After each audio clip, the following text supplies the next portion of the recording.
आत्मा ने की पिता की अंतिम इच्छा पूरी। दोस्तों, ये कहानी है बचपन की, जब मैं गांव में रहा करता था। एक शाम मैं गांव से कोई 7 किलोमीटर दूर मार्केट गया था। उस समय मेरे पास कोई साधन नहीं था, तो चरण सिंह की गाड़ी से यात्रा कर रहा था। आगे मार्केट से लौटते वक्त मैं कुछ पूजा सामग्री का सामान लिए घर आ रहा था। रात के करीब 8 बज चुके थे।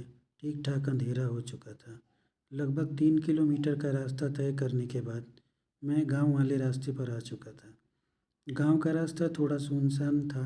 ठंड का समय होने के कारण ज़्यादा आवागमन भी नहीं था।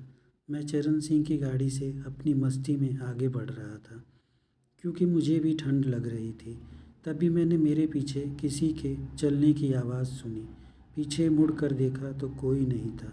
मैं फिर अपनी मस्ती में गुनगुनाता आगे बढ़ने लगा। इस बार मुझे बहुत तेज़ी से अपने पीछे किसी की आवाज़ सुनाई दी। तेज़ी से घूमकर देखा, कोई नहीं था। मैं समझ गया कुछ गड़बड़ी है। मैंने जय हनुमान ज्ञान गुण सागर गाना शुरू किया। तभी मुझे एक आवाज़ आई, डरो नहीं भाई, मैं हूँ। मैंने फिर पीछे देखा, कोई नहीं था। अब तो मेरी सिट्टी पिट्टी गुम हो चुकी थी। मैं सन्न एक जगह रुक गया और अपनी सांसों पर काबू पाने की कोशिश करने लगा।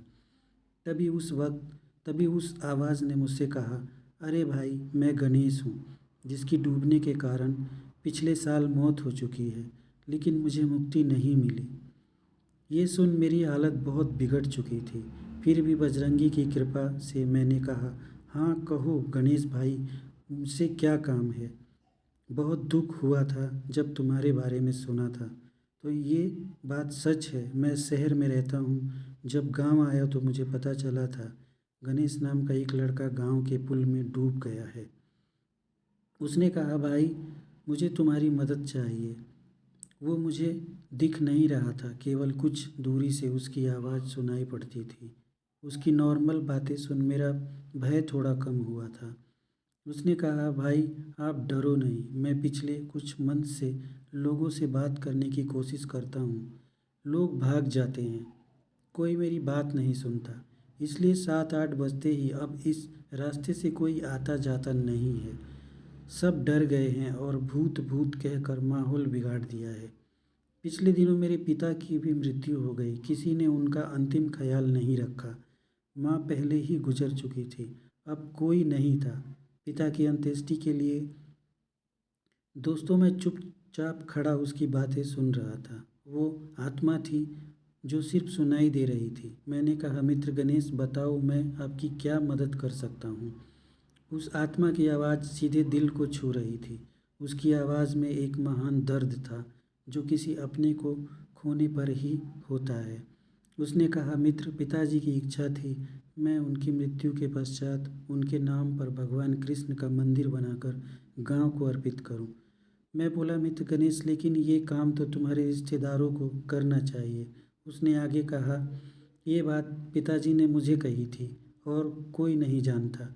मेरी दुर्भाग्यपूर्ण मृत्यु के पश्चात मेरा ये कार्य अधूरा रह गया है। मेरी कामना थी मैं पिता की ये इच्छा पूरी करता। मैंने उनसे पूछा, बताओ मित्र, कैसे करना है, मंदिर किस जगह पर निर्माण करवाना है और तुम्हारे रिश्तेदारों को यह बात कैसे बतानी है। दोस्तों, उस वक्त आत्मा ने मुझसे बताया, उसने अपनी डायरी में अपना हर कार्यक्रम लिख रखा था।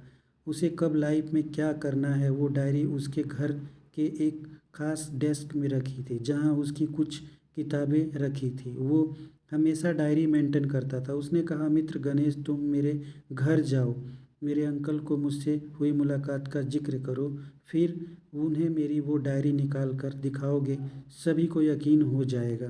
फिर अंकल इस कार्य में मदद करेंगे। मित्र, मेरा यह काम पूरा कर दो, शायद मुझे मुक्ति मिल जाए, मेरे पिता की इच्छा पूरी हो जाए। मैंने गणेश की आवाज़ में एक ऐसा महान पुत्र देखा जो मर कर भी अपने पिता की इच्छा के लिए जीवंत रहा।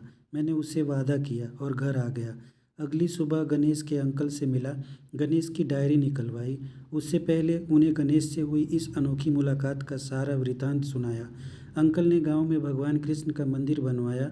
गणेश के पिता की इच्छा पूरी हुई। गणेश हमेशा के लिए गांव में एक महान पुत्र के नाम से प्रसिद्ध हो गया। दोस्तों, गणेश की कहानी आपको कैसी लगी कमेंट बॉक्स में अवश्य बताएं। जय हिंद, वंदे मातरम।